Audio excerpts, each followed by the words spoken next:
د اسلام بنیاد په 5 سيزونو باندې دی.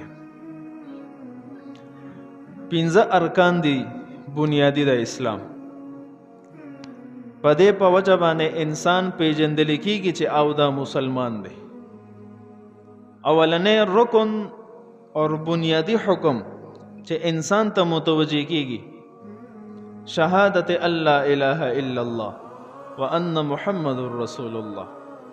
د دې خبرې گواهی به ورکړي چې رب لا یزال صرف اور صرف د عبادت لایق دی، بل یو هم معبود برحق نشتا، اور جناب محمد رسول الله صلی الله علیه وسلم دا الله رب العزت آخری نبی دی. دا اولنې گواهی مونږ غون انسانیت ته اولنې حکم داده، کو کافر دی او کو غیر کافر دی، کو اسلام کې داخلي کې اولنې دا گواهی ورکړي. چې دا گواهی ورکی نو دا اسلام نور احکامات وته متوجه شي.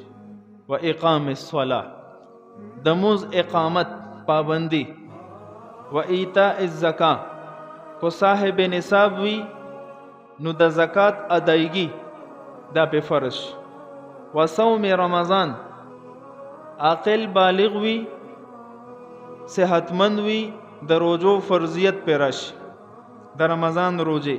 و حج البیت، او د بیت الله شریف حج کو دا مالدار وی او د دې وسعت او طاقت لري نو د بیت الله شریف حج هم په بیا فرض دی.